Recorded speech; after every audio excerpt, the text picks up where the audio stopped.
Oremos. Amado Dios Padre, que por medio de nuestro Señor Jesucristo el día de Pentecostés derramaste con infinito amor la gracia de tu Santo Espíritu, que es fuente brotante de vida eterna. Hoy, al leer tu palabra, te pedimos humildemente, ven Espíritu Santo, guíanos y concédenos espíritu de discernimiento, sabiduría y revelación, para que podamos conocerte y vivir conforme a tu perfecta y amorosa voluntad. Amén.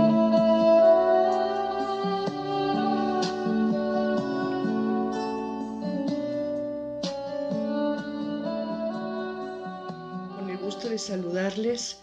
Gracias por acompañarnos en este nuestro séptimo capítulo del curso de las epístolas católicas. Como les había yo señalado en nuestra plática anterior, hoy es especial nuestro estudio. Vamos a dar lectura, análisis, vamos a orar con la primera carta de San Juan, epístola católica, que es una de las cartas más importantes del Nuevo Testamento. Sabemos que el corazón del Nuevo Testamento es el Evangelio y que después tenemos cartas, las Paulinas también, que son verdadero tesoro, pero esta carta de Juan, la primera carta de Juan, la vamos a estudiar, vamos a hacer estudio muy detenido, vamos a estudiarla, analizarla, vamos a orar con ella y vamos a requerir Espíritu Santo. Todas las ocasiones en que iniciamos nuestro estudio, pongo una oración al Espíritu Santo, pidiendo Espíritu Santo para nuestra lectura que hacemos y estudio. Espero siempre la hagamos, siempre la hagan. Si la han dejado pasar, no se han detenido en este detalle tan importante, yo los invito que en este momento pidamos Espíritu Santo para leer esta verdadera joya que es la primera epístola de Juan. En recuerdo de la plática anterior en la que hice una plática introductoria a las epístolas de Juan, que son 3, que comenté que empezamos por la tercera, luego por la segunda y ahora vamos a estudiar la primera. ¿Por qué? Porque primero se escribió la tercera, luego se escribió la segunda y finalmente se escribió la primera carta. Entonces el estudio que hemos hecho, repito nuevamente, en nuestro curso ha sido estudio de las cartas católicas de manera cronológica. Es por ello también que debo recordar lo que es la tradición juanina. La tradición juanina está formada, ¿verdad?, por el Evangelio según San Juan, del apóstol San Juan, por Apocalipsis, que sabemos que si bien no lo escribió el apóstol San Juan, fue escrita por la tradición juanina, o sea, la escuela, sus discípulos que tenía Juan, ¿sí? Y finalmente las cartas católicas, que se tiene dudas si fueron escritas directamente por el apóstol Juan o si él las dictó y fueron redactadas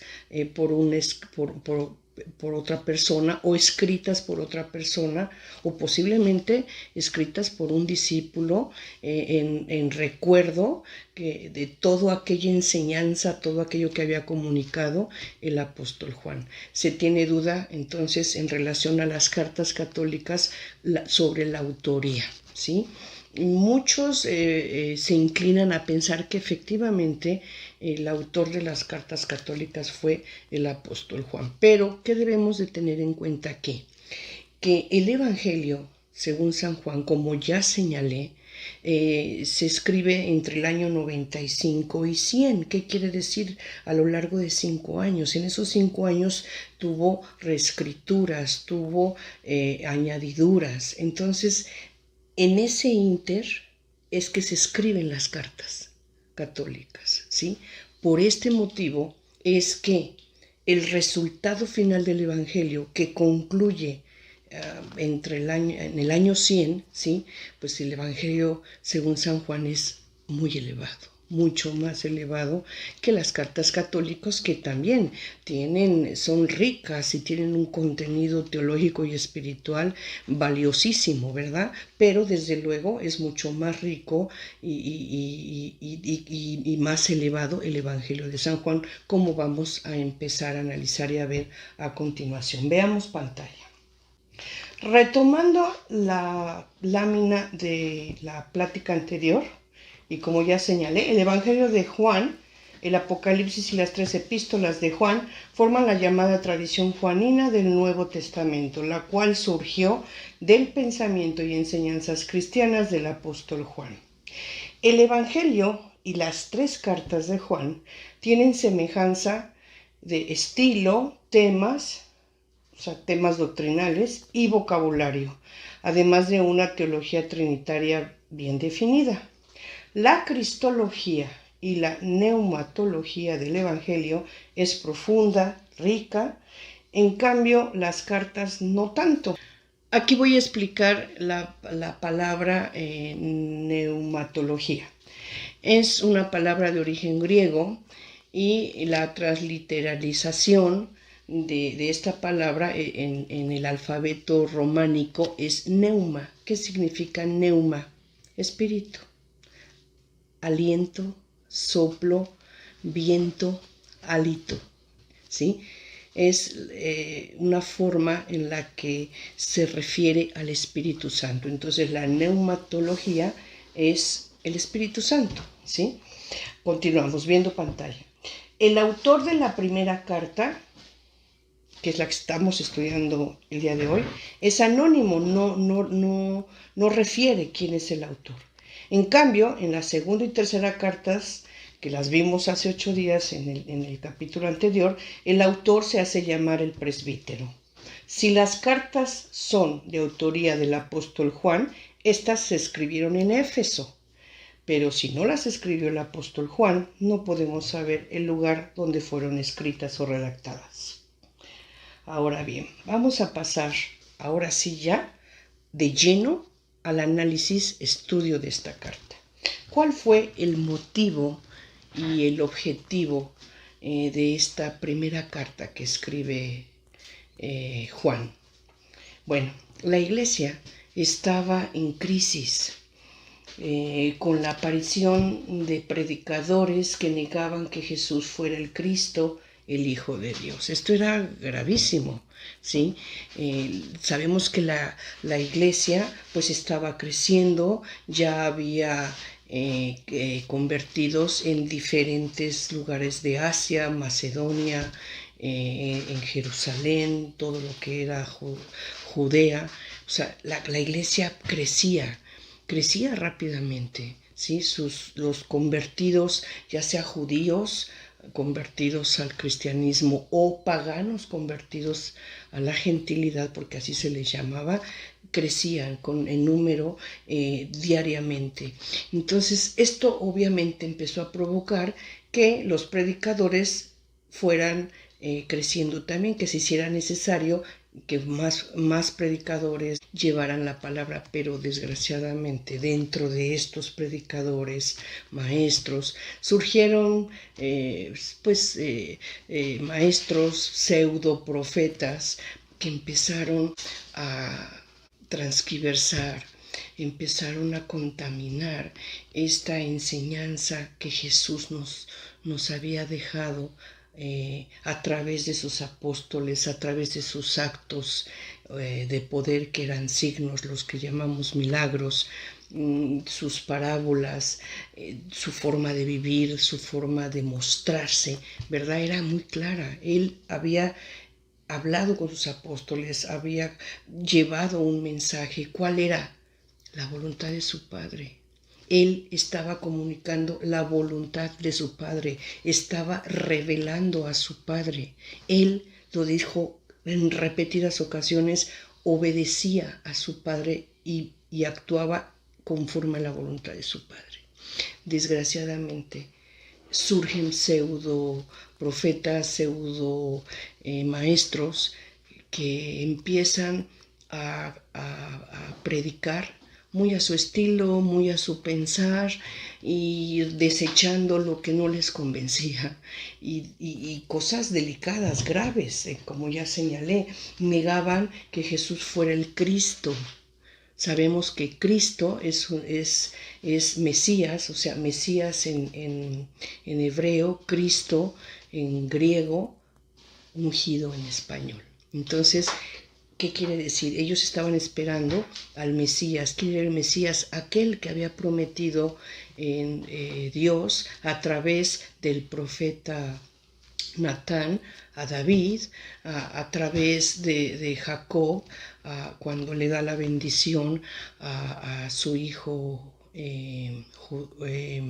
Judá, aquel que había prometido Dios, ese esperado Mesías. Entonces ellos negaban que Él fuera el Cristo y negaban también que fuera hijo de Dios. Rechazaban la encarnación, ¿sí? Aquella anunciación que hace el ángel Gabriel a nuestra Virgen María, ¿verdad? Cuando le dice que Jaritomene, alégrate, llena de gracia, ¿sí? Eso quiere decir que Jaritomene, alégrate, llena de gracia. Y le anuncia que el Espíritu Santo va a encarnar al Hijo de Dios, ¿sí? Bueno, ellos negaban esto. ¿Qué otra cosa también? Rechazaban el precepto del amor fraterno, el amor al prójimo, cuando nuestro Señor Jesucristo dijo el mayor mandamiento es amarás a Dios con todo tu corazón, con toda tu alma, ante todo y por todo, sobre todas las cosas, ¿sí? Y después agregó, y les doy un mandamiento más, también muy valioso. Amarás a tu prójimo como a ti mismo. Y estos pseudo maestros negaban, desdeñaban el precepto del amor fraterno, que es el amor al prójimo. Decían ellos que Jesús había venido por el agua en su bautismo en el Jordán, no de la sangre, ¿sí? ¿Qué quiere decir esto? Ellos decían que en el bautismo Él recibió, ¿verdad?, una infusión de Espíritu Santo de Dios que lo transformó, ¿verdad?, de manera extraña en el enviado de Dios y que llevó a cabo una misión, ¿verdad?, salvadora, ¿sí?, que no era necesario que hubiera sufrido ese suplicio para la expiación de los pecados. Esto es para el perdón. La expiación es el perdón. Entonces ellos decían que no hubiera sido necesario el sacrificio, ¿sí? Que Jesús había nacido del agua y no de la sangre y que su sacrificio no hubiese sido necesario para expiar los pecados. También ellos, estas personas, predicadores, decían que no eran pecadores, que ellos vivían de acuerdo a lo mandado y obviamente esto lo vamos a ver en esta carta, pues es una forma de negar la palabra de Dios, porque la misma palabra de Dios dice, todos son pecadores, no hay uno que no lo sea. Entonces ellos decían, no somos pecadores, cuando en realidad, ¿verdad?, no seguían los mandamientos, no los acataban, no los observaban, no vivían conforme a ellos. Y obviamente aquí en la carta el autor les llama anticristos, seductores, mentirosos, ¿verdad? ¿Por qué? Porque su moral faltaba a los mandamientos de Dios, ¿sí? Bien, y antes de pasar a nuestra siguiente lámina, estamos analizando ahora lo que estamos viendo, lo que está a la izquierda en texto verde, ¿sí? Dice, sabemos que la Iglesia Católica, la Iglesia Universal, eso quiere decir Iglesia Católica, la cual fundó Jesucristo, ha sufrido dos grandes cismas o crisis de separación, ¿sí? Eso quiere decir cisma. Cisma quiere decir separación. cuando algo, una organización, un grupo, una comunidad se separa porque no comparten las mismas ideas, no están de acuerdo, no están en la misma intención, surge el cisma, la separación. Nosotros sabemos que nuestra iglesia, ¿verdad? Desde aquí lo estamos viendo, estaba sufriendo, ¿verdad? Crisis, ¿sí? ¿Y cuál fue las dos crisis enormes que nosotros podemos recordar? Bueno, veamos pantalla. La separación de la iglesia de Oriente y en Occidente, ocurrida en el siglo II, que dio origen a la actual iglesia ortodoxa, ¿sí? Ahí fue la primera vez, ¿verdad?, que de manera importante, grave, se separó la iglesia. Y entonces surge la iglesia católica y la iglesia ortodoxa actualmente, ¿sí? El occidente y el oriente formaron la iglesia ortodoxa. Bueno, segundo cisma, veamos pantalla. La separación originada por Martín Lutero en el siglo XVI, que dio origen a que los hermanos separados formaran un sinnúmero de iglesias y sectas, y así, entre los años 1545 y 1563, se celebró el Concilio de Trento, punto de partida de la respuesta que dio la Iglesia Católica a esta separación, ¿sí? Nosotros sabemos que Martín Lutero, sacerdote católico, ¿verdad?, empezó a sentirse incómodo, no estaba de acuerdo con la iglesia, empezó a cuestionar, empezó a formar un grupo, ¿verdad?, de personas que empezaron a compartir su pensamiento y finalmente se separaron de la iglesia católica, ¿sí? Son a la fecha, hasta hoy, los hermanos separados. Sabemos que no les gusta el nombre, pero es así. Ellos se dicen cristianos, ¿sí? Cristianos y católicos nos dicen a nosotros, cuando nosotros somos católicos cristianos o cristianos católicos, ¿sí? Nombre y apellido, ¿sí? Ellos son separados, les guste el nombre o no les guste, ¿sí? Que formaron la iglesia pentecostal, protestante, evangelista, juanina, semilla de mostaza y no sé cuántas más. Y no sé cuántas más sectas, ¿verdad?, que han aparecido por ahí. Ahí estamos viendo, ¿sí? Desde la época en que se escribe la primera carta de San Juan, ya existían crisis dentro de la comunidad cristiana de la iglesia. Crisis que con el tiempo fueron avanzando, fueron creciendo y se dieron los dos grandes cismas que ha sufrido nuestra iglesia. Pero Jesucristo lo dijo, la iglesia va a ser atacada, va a ser perseguida, va a ser dividida, pero nunca será destruida. ¿Por qué? Porque Él es la cabeza y nosotros los creyentes somos el cuerpo, ¿sí? Y con Cristo a la cabeza, la iglesia no puede ser destruida. Siempre estará presente, siempre vivirá, siempre. Tristemente, vemos que actualmente la Iglesia Católica Alemana está en crisis grave, ¿sí? Se ha temido, ¿verdad?, que venga un cisma fuerte, difícil, que pueda vivirse en Alemania por varios conflictos que han surgido ahí de diferentes pensamientos.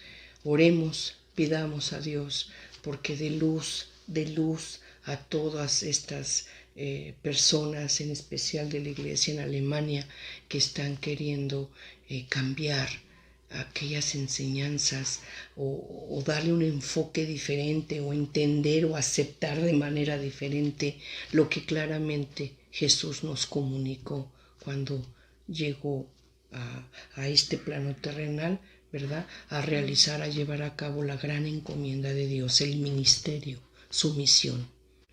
Bueno, Esta carta, primera de Juan, es más que una carta, es una verdadera encíclica. ¿Qué es una encíclica? Es un documento al que le llamamos circular. Quiero explicar mejor. Alguna vez nosotros en el trabajo, en la oficina, en alguna empresa, hemos escuchado que dicen, hay que mandar un oficio, hay que mandar un memorándum, hay que mandar una circular. Bueno, eso es, ¿sí?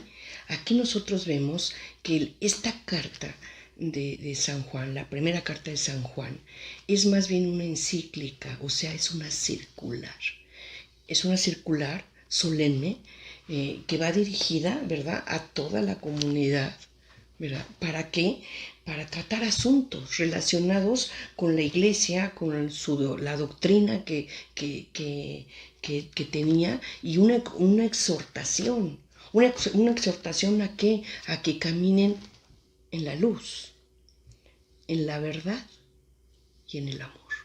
Un resumen de la experiencia personal del apóstol conviviendo con nuestro Señor Jesucristo. Y aquí, no sé si les ha sucedido a ustedes o se han querido detener a pensar cómo Juan o cualquiera de los apóstoles, pero bueno, tratándose de Juan, pues porque estamos estudiando su carta, Juan estuvo muy cerca de nuestro Señor Jesucristo.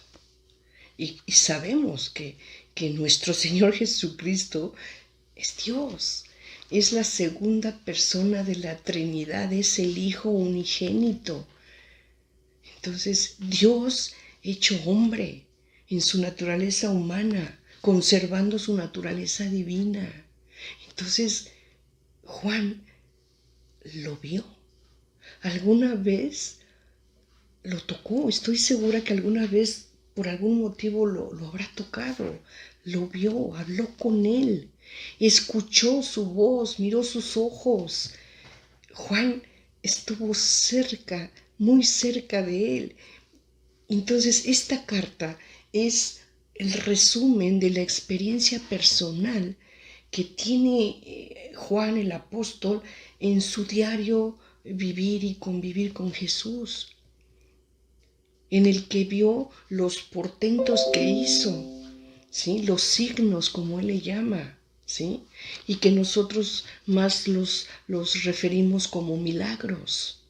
Él escuchó su palabra, sus enseñanzas, ¿sí? Entonces es una experiencia que obviamente le lleva a escribir el Evangelio, según San Juan, que es el corazón del Nuevo Testamento, y también, ¿verdad?, a enseñar, a escribir o a dejar enseñanzas suficientes para que se escribieran las epístolas de San Juan y en especial esta primera carta. Y aquí señalé yo que esta carta de San Juan es un esbozo, es parecida, ¿verdad?, a lo que es el Evangelio de San Juan. Claro, repito, el Evangelio de San Juan es mucho más elevado, más profundo, más rico. La carta de San Juan tiene un parecido, es un esbozo a este Evangelio. Entonces, para poder comprender, ¿verdad?, la carta que estamos estudiando, bueno, tenemos que tener conocimiento, tenemos que haber analizado, ¿verdad?, un poquito el Evangelio de San Juan, que es, repito, es mucho más elevado y por lo mismo, bueno, su estudio es a veces difícil y en ocasiones nos va a rebasar nuestra capacidad humana para poder entender y discernir. Pero el Espíritu Santo nos puede dar claridad. El Espíritu Santo nos puede ayudar a discernir. Nos puede dar ese espíritu de sabiduría y revelación para poder comprender lo que escribe Juan en su Evangelio. Es por ello que de manera muy especial pedí el día de hoy que pidamos Espíritu Santo para poder comprender una de las escritos, libros del libros del Nuevo Testamento que son más teológicos, más elevados. Y como ejemplo, ¿verdad?, para que vean ustedes cómo es el Evangelio de San Juan y qué parecido tiene en específico con la primera carta de San Juan, vamos a analizar un poquito el Evangelio de San Juan en su capítulo 1, iniciando por el versículo 1. Vamos a dar lectura del capítulo 1 del Evangelio de San Juan, del versículo 1 al 14, únicamente, ¿sí? No nos podemos ir más allá porque, bueno, por obvio de tiempo no es posible, pero con esto puedo dar un ejemplo de cómo son parecidos el Evangelio con la epístola. Bien, así entonces veamos pantalla. Y estoy señalando aquí. La primera epístola de San Juan es de las más importantes del Nuevo Testamento por su relación estrecha con el cuarto Evangelio de San Juan. Veamos. Capítulo 1, prólogo. En el principio existía la palabra, y la palabra estaba junto a Dios, y la palabra era Dios. Ella estaba en el principio junto a Dios. Todo se hizo por ella y sin ella nada se hizo. Lo que se hizo en ella era la vida, y la vida era la luz de los hombres. Y la luz brilla en las tinieblas, y las tinieblas no la vencieron. Hubo un hombre enviado por Dios. Se llamaba Juan.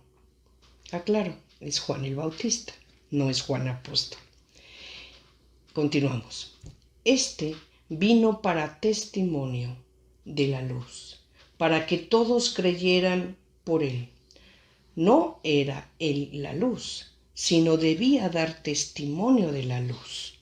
La palabra era la luz verdadera, que ilumina a todo hombre viniendo a este mundo. En el mundo estaba y el mundo fue hecho por ella, y el mundo no la conoció. Vino a los suyos y los suyos no la recibieron, pero a todos los que la recibieron les dio el poder de hacerse hijos de Dios, a los que creen en su nombre, los cuales no nacieron de sangre, ni de deseo de carne, ni de deseo de hombre, sino que nacieron de Dios. Y la palabra se hizo carne y puso su morada entre nosotros, y hemos contemplado su gloria, gloria que recibe del Padre como unigénito, lleno de gracia y de verdad. Si nosotros vemos este último versículo 14, si no se pudo haber entendido los anteriores versículos, si nos detenemos a analizar este último 14, nosotros vamos a poder entender, comprender que todos los anteriores versículos están hablando de Jesús, de nuestro Señor Jesucristo. Pero para dar una mayor explicación de esto, de manera didáctica, como me lo imaginé más sencillo, quise hacer una lámina que a continuación veamos en pantalla, por favor. Y estoy poniendo yo el Evangelio según San Juan, en el capítulo 1 nuevamente, el que acabamos de leer, igual del versículo 1 al 14, ¿sí?, que es el prólogo del Evangelio. Y me permití marcar, ¿verdad?, en texto amarillo, el término la palabra, ¿sí? Y arriba de la palabra, si ustedes observan, entre paréntesis, me permití poner la palabra Jesús. ¿Qué quiere decir? Para que nosotros podamos comprender, ¿verdad?, a profundidad este texto, ¿qué tendríamos que hacer? El texto que está en amarillo lo podríamos leer, ¿verdad?, sustituyéndolo por la palabra que está arriba, entre paréntesis. Voy a dar un ejemplo. Y dice así, empiezo. Versículo 1. En el principio existía Jesús. ¿Sí? ¿Se dan cuenta? No dije en el principio existía la palabra, sino que dije en el principio existía Jesús. ¿De acuerdo? Entonces, ahora voy a dar lectura a todo el texto leyendo la palabra que está entre paréntesis, ¿verdad? En la parte superior. Esto con mucho respeto, repito, de manera didáctica, porque es la palabra de Dios, ¿sí? Aclaro, no estoy intentando cambiarla o darle otro sentido, ¿sí? Mi deseo, mi ánimo es tratar de que se comprenda este texto que sé para muchos les resulta difícil de comprender. Entonces, leyéndolo de esta manera, espero yo pueda arrojar un poquito de luz para que puedan comprender este prólogo del Evangelio de San Juan, capítulo 1, versículo 1-14, que es hermosísimo y tiene un contenido teológico enorme, muy elevado, de verdad es muy elevado este contenido que encontramos aquí. Vamos a verlo, repito. Leo, en el principio existía Jesús, y Jesús estaba junto a Dios, y Jesús era Dios. Jesús estaba en el principio junto a Dios. Todo se hizo por Jesús, y sin Jesús no se hizo nada. Lo que se hizo en Jesús era la vida, y la vida era la luz de los hombres. Y la luz brilla en las tinieblas, y las tinieblas no la vencieron. Aquí estoy explicando entre paréntesis, repitiendo para explicar esto, y las tinieblas no la vencieron, o sea, Satanás no venció a Jesús, pues al morir y resucitar, Jesús venció a la muerte, venció a Satanás. Continúo con el versículo 9. Jesús era la luz verdadera que ilumina a todo hombre, viniendo a este mundo. En el mundo estaba, y el mundo fue hecho por Jesús. Vino a los suyos, y los suyos no lo recibieron. O sea, la autoridad religiosa, la autoridad judía, el Sanedrín, los escribas, los fariseos, no lo querían, no lo aceptaron. Continuamos versículo 12. Pero a todos los que lo recibieron, les dio el poder de hacerse hijos de Dios, a los que creen en su nombre. O sea, los que sí creyeron y los que creemos en Jesús, por fe, somos hijos de Dios. Y aquí viene el culmen de este texto. Versículo 14. La cumbre dice, y la palabra, o sea, y Jesús se hizo carne y puso su morada entre nosotros, y hemos contemplado su gloria, que recibe del Padre como unigénito, lleno de gracia y de verdad. Y la palabra se hizo carne, ¿sí? Encarnó en la Virgen, ¿verdad? Y nació, conservando su naturaleza divina, nació 100% hombre. Eso es lo grandioso, lo enorme, lo profundo de este texto del Evangelio de Juan. Entonces, con esto podemos entender y saber que Jesús es la palabra, ¿sí? Él es la palabra. Entonces aquí podemos nosotros comprender un poquito más la Trinidad. A Dios Padre Todopoderoso, omnisciente, omnipresente, ¿verdad? Omnipotente, ¿sí? Con voluntad, que al momento en que le expresa su palabra, ¿verdad? Es cuando es Jesús. Jesús es el Logos, la palabra de Dios. Entonces ahí tenemos ya a Dios Padre y Dios Hijo.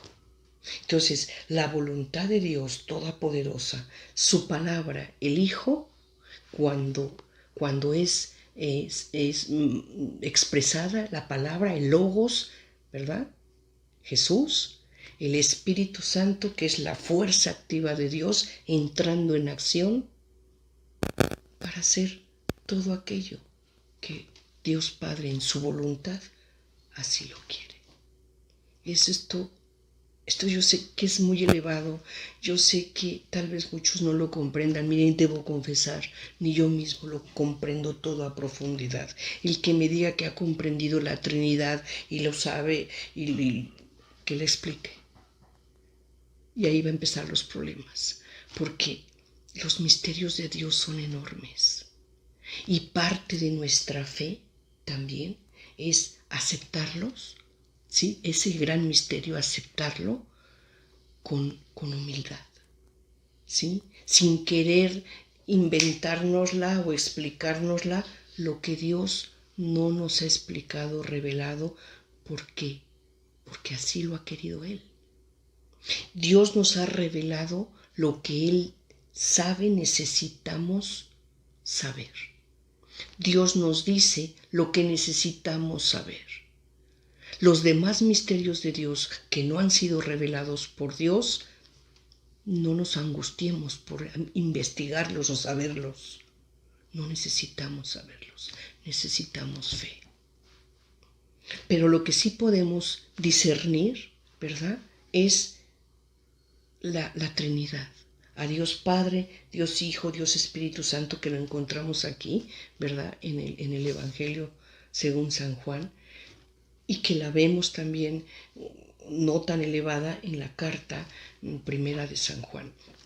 Pero vuelvo a repetir, aquel que me diga que entiende esto, que lo explique. Yo les aseguro que va a empezar con problemas, porque simplemente Dios Padre, Dios Hijo, Dios Espíritu Santo, la Trinidad, son tan enormes, tan inmensos, que escapa nuestra capacidad humana, que escapa a lo que podamos expresar. No existen palabras que describan de manera completa y plena a la Santísima Trinidad. No hay palabras que puedan describirla de verdad. Entonces, más bien, pidamos Espíritu Santo discernimiento para poderlo, más que entenderlo, sentirlo, abrazarlo, entender que la Trinidad es Dios Padre, Dios Hijo, Dios Espíritu Santo, tres personas en una y una persona en tres, que son en su conjunto, en unión, en uno y en tres, amor, verdad y luz para nosotros.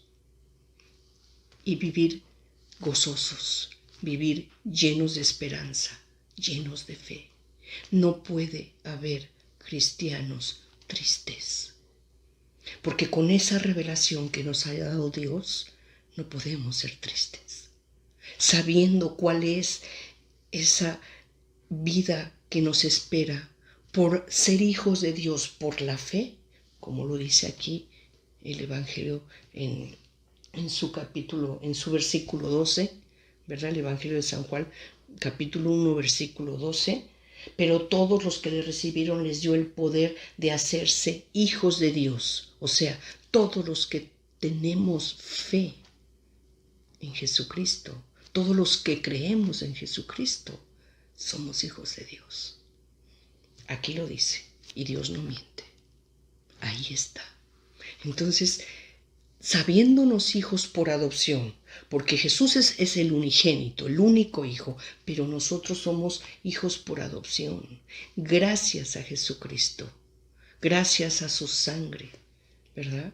Gracias a su resurrección fuimos limpiados de nuestros pecados, ¿verdad? Y también podremos disfrutar de la resurrección para una vida eterna, en donde vamos a vivir en la gloria de Dios, esto es, en la presencia de Dios, eso es la gloria de Dios, en una vida plena, sin sufrimiento, sin enfermedad, sin muerte, sin tribulaciones. Ante esa esperanza, ante esa fe, No puede haber cristianos tristes, al contrario. Pese a las tribulaciones de este mundo, pese a todo lo que se nos presente, ¿verdad? Sosteniendo esa fe y esperanza dentro del gozo, dentro de la tribulación y sufrimiento, ¿verdad? Seamos gozosos por la gran promesa de vida eterna que Dios nos ha regalado. Continuamos. Así entonces, ¿verdad? Ya, ¿qué podemos concluir sobre el Evangelio según San Juan? Veamos la mina. Primero, Dios Padre hace todo a través de su palabra creadora, que es fuente de vida. Todo lo hace por su palabra, que es su Hijo unigénito, Jesús. Segundo, el Evangelio refiere que Jesús, la palabra, es preexistente, o sea, la palabra, el logos, existía desde el principio, antes de que el mundo fuese. Tercero, en el Evangelio según San Juan, Jesús llama al Espíritu Santo el Paráclito, el Espíritu de la verdad. ¿Qué es un paráclito? Paráclito es aquella persona que está a tu lado, que está contigo, junto a ti, para ayudarte. Eso quiere decir paráclito. Si nosotros vemos el Evangelio según San Juan, vamos a ver que Jesús al Espíritu Santo le llama Paráclito. En otra parte del Evangelio, según San Juan, le llama el otro Paráclito. ¿Qué quiere decir? Él mismo se reconoce como Paráclito, o sea, como el que está junto a nosotros para ayudarnos, ¿verdad? Pero también dice que Él se va a ir, pero que va a enviar al Paráclito, ¿sí? O a otro Paráclito, o sea, al Espíritu Santo. Entonces, en el Evangelio de Juan, el Paráclito es el Espíritu Santo. Veamos pantalla. Esta carta es como un esbozo, o sea, tiene parecido con el cuarto Evangelio según San Juan, pero este último es más elevado, de rico contenido y madurez espiritual. Ya lo habíamos señalado.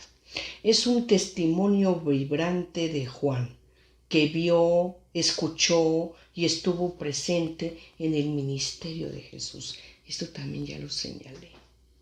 Juan vivió junto a Jesús, estuvo con él en sus un poquito más de 3 años de predicación, estuvo con él, ¿sí? Entonces, él es testigo, él vio, él escuchó, él estuvo presente y puede dar testimonio de quién fue Jesús, quién es Jesús, qué hizo, qué dijo, cómo vivía.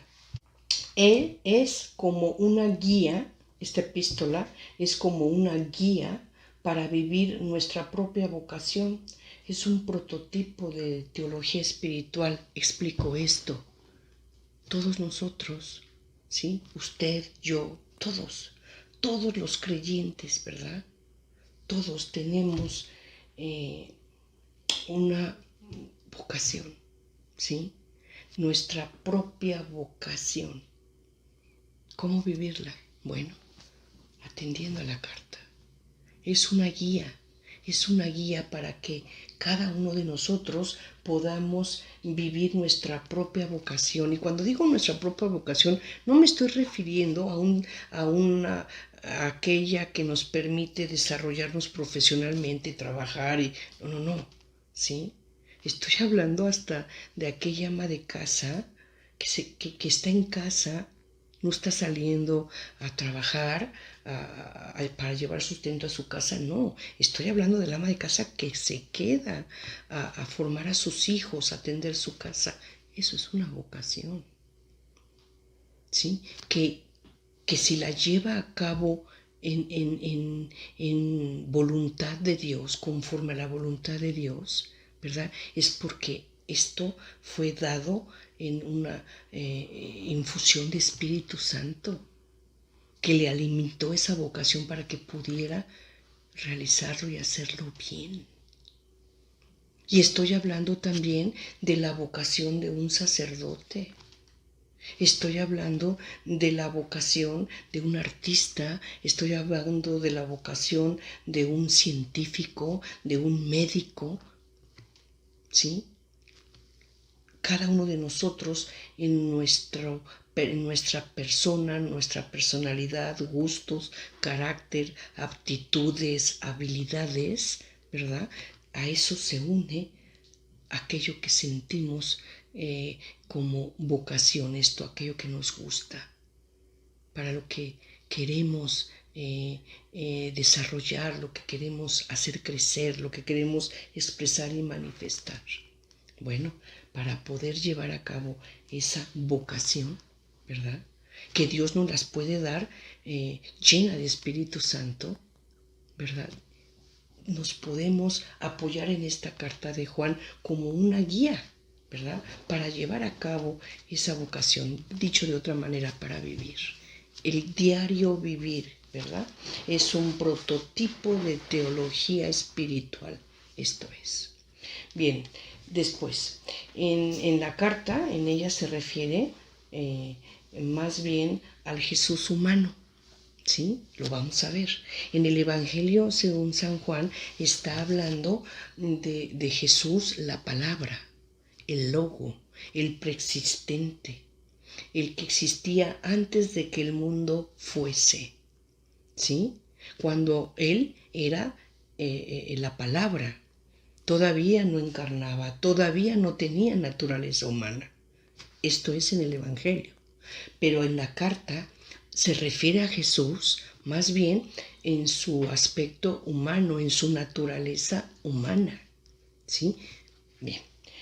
Después, y por último, en esta carta, el Paráclito es Jesús. Como en cambio, como ya señalé, en el Evangelio el Paráclito es el Espíritu Santo. En la carta según San Juan, el Paráclito es Jesús. ¿Cuál está equivocada? Ninguna. ¿Sí? Tanto Jesús como el Espíritu Santo son paráclitos. ¿Sí? Jesús fue paráclito, estuvo junto a nosotros, ¿verdad? Bueno, y es porque Él promete que estará con nosotros hasta el último día. Él está junto a nosotros, pero también dijo, voy a enviar al Paráclito. Cuando llegue el Paráclito, y dice, el Espíritu de la verdad les revelará todo. Bien, continuamos entonces. Y ahora sí, con toda esta explicación que hemos dado, podemos ya entrar a la lectura de nuestra carta. Empecemos. Veamos pantalla. Primera epístola de San Juan, capítulo 1, versículos 1 al 4. Introducción. La palabra encarnada, medio de comunión con el Padre y el Hijo. Lo que existía desde el principio, lo que hemos oído, lo que hemos visto con nuestros ojos, lo que contemplamos y palparon nuestras manos acerca de la palabra de vida. Pues la vida se manifestó y nosotros la hemos visto y damos testimonio y os anunciamos la vida eterna, que estaba junto al Padre y que se nos manifestó. Lo que hemos visto y oído os lo anunciamos para que también vosotros estéis en comunión con nosotros y nosotros estamos en comunión con el Padre y con su Hijo Jesucristo. Os escribimos esto para que nuestro gozo sea completo. Dos cosas importantes en lo que acabamos de leer. Primero, está poniendo de manifiesto y de manera muy, muy clara que fue testigo. Pero no solamente él refiere que hay testigos.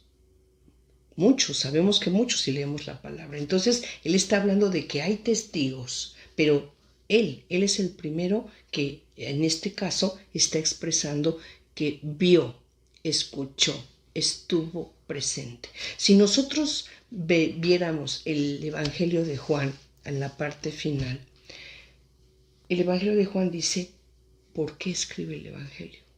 Y dice, lo escribo para dar testimonio de lo que vi y para que ustedes crean y creyendo tengan vida eterna. Ese es lo importante. Por eso Juan escribe su evangelio. Y aquí en la carta, ¿verdad? Vuelve a expresarse esto, ¿sí? Soy testigo, lo vi, es la vida. Y quiero comunicárselos, quiero que ustedes también lo sepan, lo vean. Y una segunda cosa, habla, ¿verdad?, de que esto, con el objeto de que estén en coinonía. ¿Qué es la coinonía? Lo que dice el texto ahí, en comunión con el Padre y con su Hijo Jesucristo. Eso es la coinonía, ¿sí? El estar unidos a Dios, ¿verdad?, por la fe. Fe que nos fue, que nos nace, que tenemos gracias a la revelación que nos hizo Jesucristo. ¿Sobre qué? Sobre Dios, sobre la voluntad de Dios y sobre la palabra, lo que nos quiere revelar Dios. Entonces, eso es la coinonía, la comunión. Pero la comunión, la unión, ¿verdad? Eso es coinonía fraterna. O sea, unidos fraternalmente. Unidos en el grupo con amor mutuo, amor al prójimo. Eso es las dos partes importantes de estos versículos 1 al 4. Avancemos. Versículos 5 al 7 del mismo capítulo 1 de la epístola de Juan. Y este es el mensaje que hemos oído de él y que os anunciamos. Dios es luz, en él no hay tiniebla. Si decimos que estamos en comunión con él y caminamos en tiniebla, mentimos y no obramos la verdad. Pero si caminamos en la luz, como él mismo está en la luz, entonces en comunión unos con otros, y la sangre de su Hijo Jesús nos purifica de todo pecado. Esto es importantísimo, ¿sí? Nosotros vemos aquí que en el Evangelio de Juan, repito, siempre para poder comprender esta carta a mayor profundidad, tenemos que conocer y irnos a la lectura del Evangelio según San Juan. Nosotros vemos aquí que Jesús nos dice, yo soy el camino, la verdad y la vida. Vemos que nos dice, yo soy la luz del mundo. ¿Sí? Aquí no los vuelve a decir.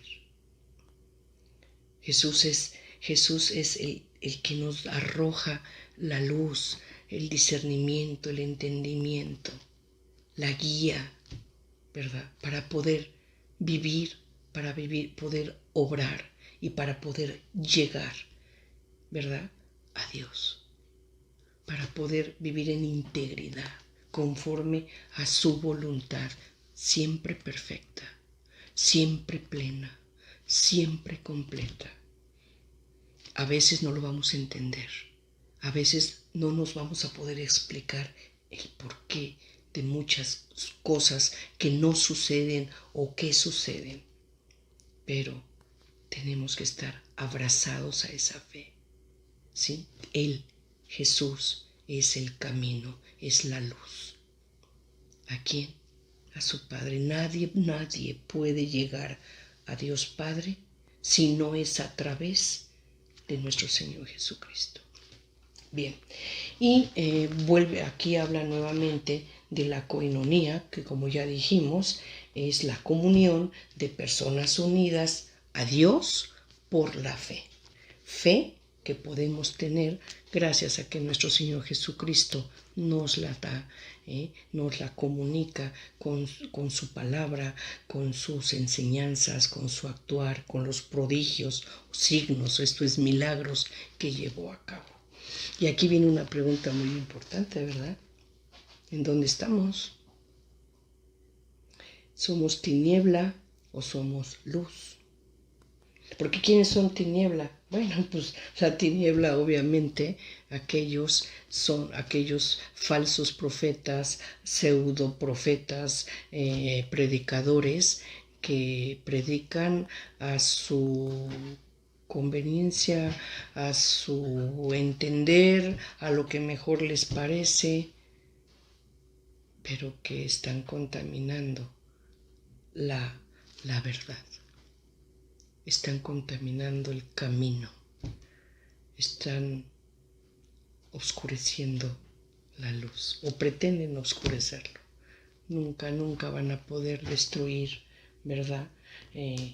A la iglesia y ese camino, esa luz para llegar a esa vida que fue Jesucristo, ahí va a estar, pese a que sea atacado.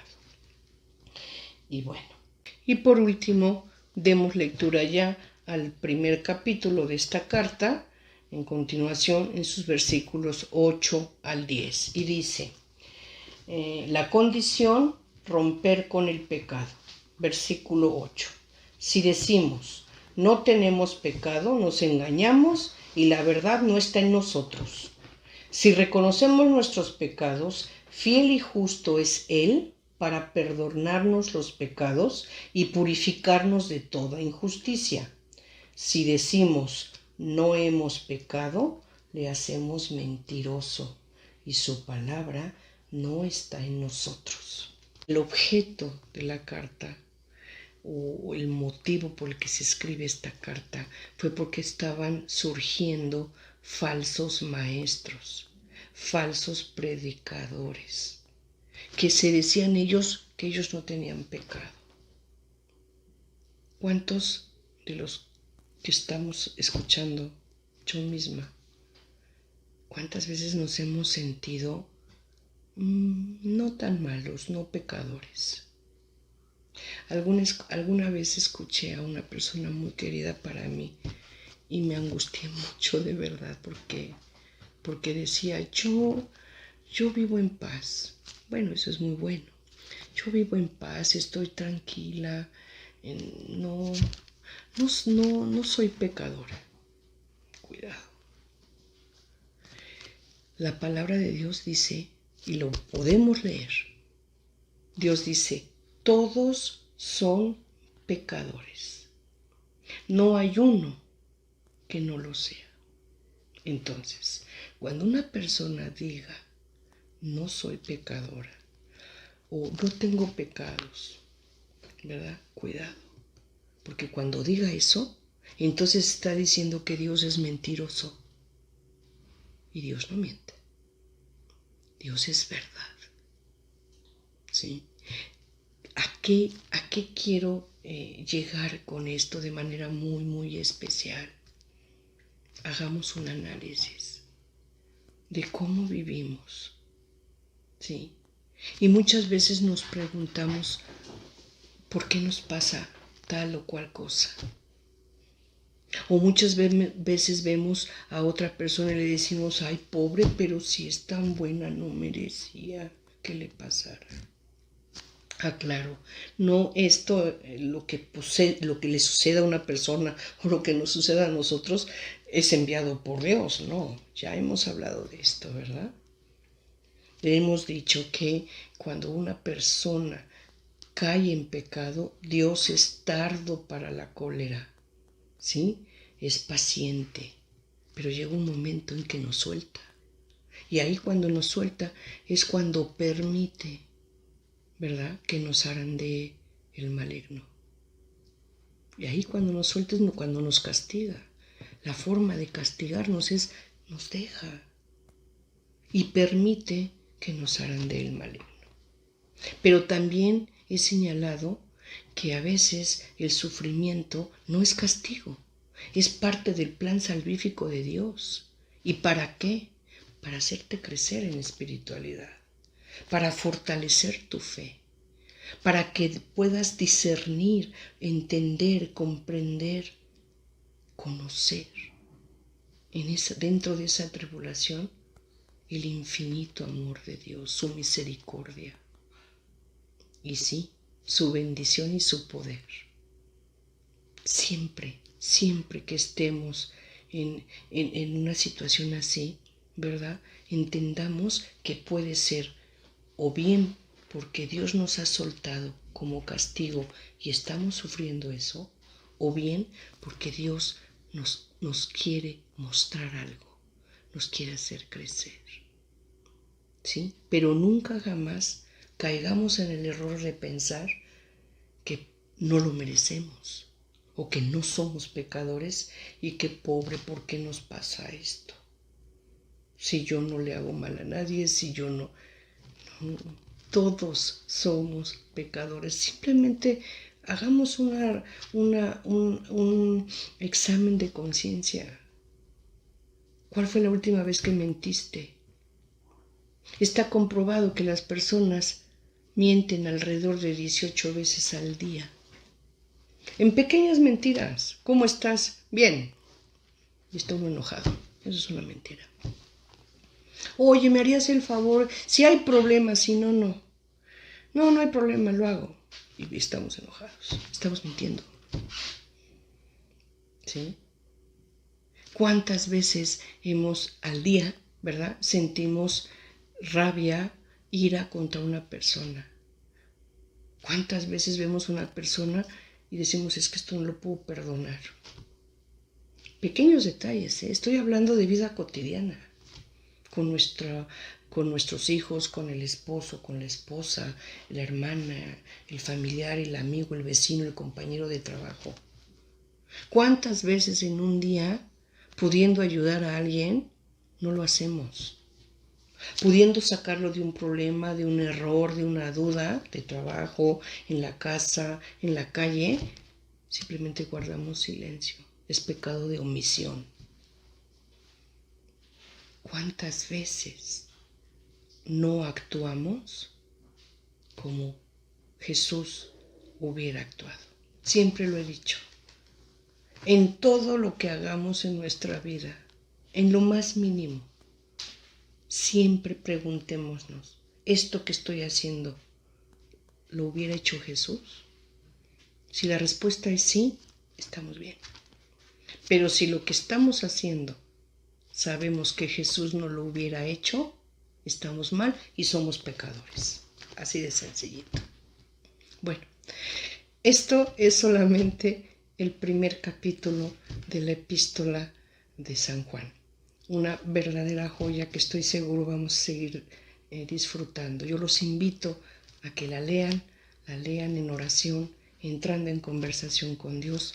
Pidamos Espíritu Santo y los espero para nuestro próximo capítulo, el 8, en el que vamos a ver de la carta de San Juan, el capítulo 2 y 3. Muchas gracias, que la paz de Dios sea con todos ustedes.